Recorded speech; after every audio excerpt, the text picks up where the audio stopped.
Hello guys, welcome back to my channel, and in today's video we will be doing a step-by-step tutorial on how to apply for an Azerbaijan e-visa. Now I'm pretty stoked because I've just finished applying for my own visa and I'm flying out next month in March, and I should be getting my visa within 3 days. So once I get it, I will be attaching a screenshot to this video so you guys can see for the reference how the Azerbaijan visa looks like. But the process was fairly easy, just simple 3 steps. But you have to be careful about few things. However, if you would watch my video until the end and follow all these steps, I'm pretty sure you should be able to get the visa.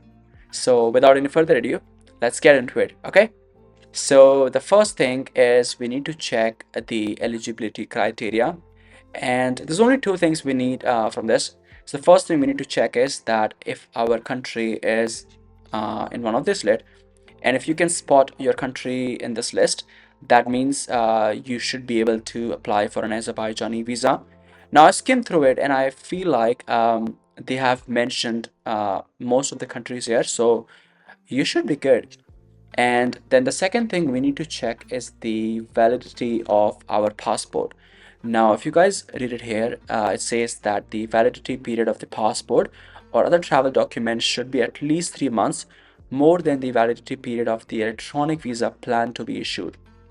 Now, which means that you don't want to be stuck in one of the situations when you go to the airport and you can't travel because your passport is expiring in 2 3 months. So let's say if you guys are planning to travel in January, have your visa, have your passport validity until the end of the June. So you get like 6 month duration because you get the visa for 90 days, which is for 3 months.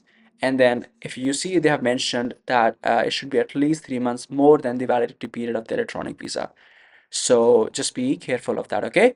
And then once we have checked the passport and the uh, country is eligible for the visa, we come back to the main page. And also, I will be linking all these links in the description below in the video so you guys can have it for the reference when you're applying for the e-visa. Now, we have two options here. So the first option is the single entry visa, and then the second one is urgent e-visa. Now, what's the difference? So with the single entry visa, you can get it within 3 working days, which is again pretty quick, by the way.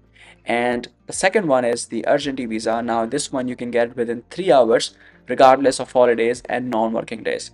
So if you have the situation where you have the exigency of flying to Azerbaijan, on the same day or the next day, I would recommend applying for the urgent visa because you can just get it within 3 hours. It's pretty impressive, by the way. And then I would click on single entry visa. Uh, and then once you click here, you can fill out your nationality. So I'll do India, and then I'm gonna do ordinary passport.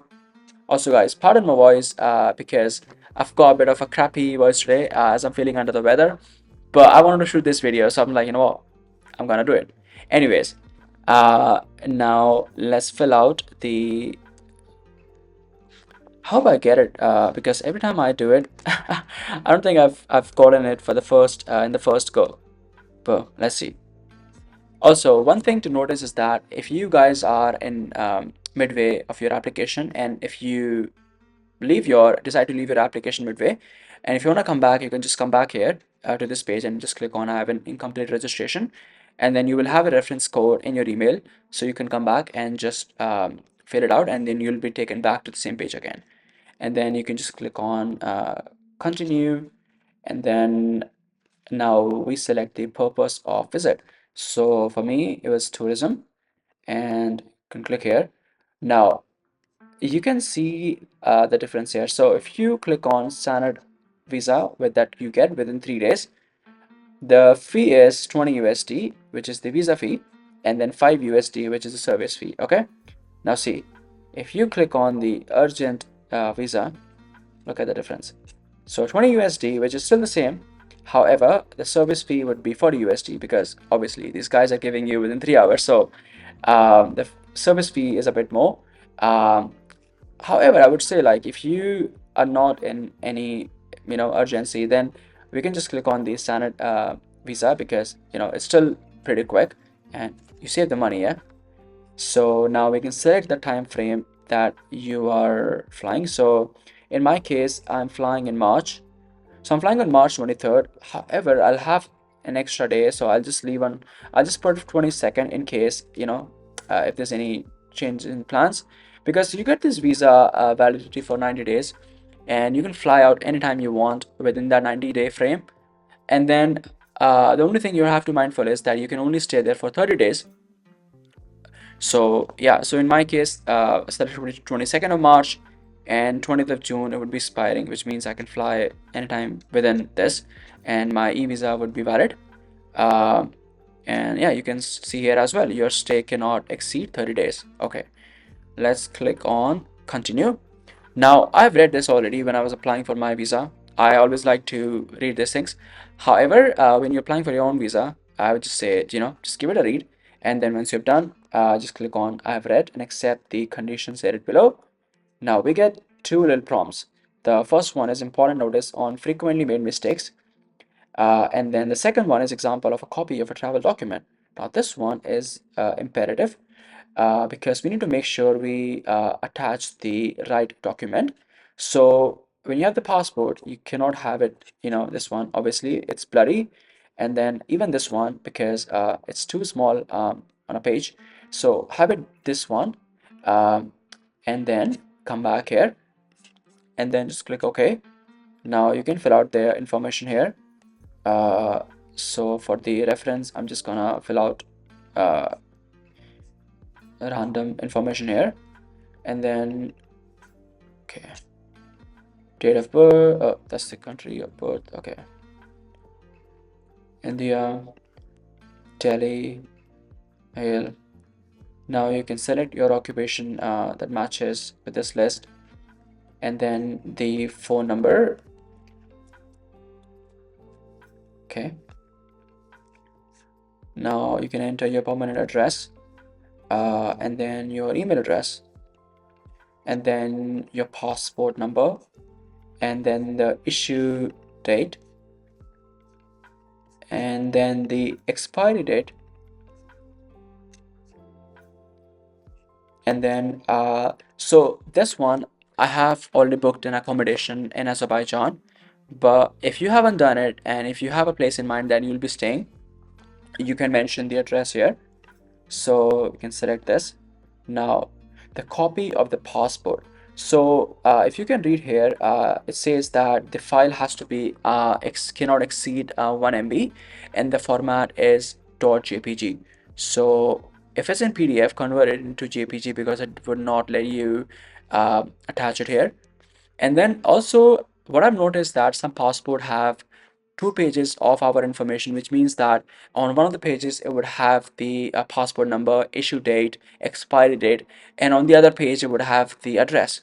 So if you have one of those passports, then combine those two pages and then attach it here. So I'm gonna go and click on my passport, and then I'm just gonna read this. Have you ever visited this place? Now I haven't been here, so I'm gonna click no. And then also, if you have someone else who is applying for the visa with you, you can also add it here. In my case, no one is there, so I'm just gonna click on complete application. Now just verify the information when you're filled out, and then click on verify. Awesome. So now our application has been successfully completed, and we must have received an email. Okay, before we go on to the email, I would like to say that if you guys are finding this video helpful, please like this video and subscribe to my channel, as it's highly gonna help me and motivate me to post more videos for you. And also, if you have a friend or family member who is traveling to Azerbaijan and is looking to apply for the visa, please share this video with them. But yeah, now let's move on to the email. Now I've already I have an email with the registration number, and I just have to click on approve. Now once you click on approve, you get another page. Also, if you can notice here, it says that it only stays for 8 hours. So once you get this email, be mindful that you would have to apply, you would have to make the payment within 8 hours. Now you come back here, and then the data has been verified. Now we have two options here. So if you have the plastic card that is issued in your country, which I think in most of the cases you would be using this one, but if you have the Azerbaijan card as well, you can just use that one. I'm just gonna set it here, and then it's pretty simple. Just fill out the information, and you pay 25 USD, and then there's a bank fee of 1 USD. So in total, it would be 26 USD. And then once you click on approve, then you will get an email saying that your application has been processed, and within 3 days you should be getting the visa. And once I get the visa, I'm going to be attaching a copy, as I said, in this video, and I'll have all these links in the description of the video again, just for your reference. But yeah, that was it.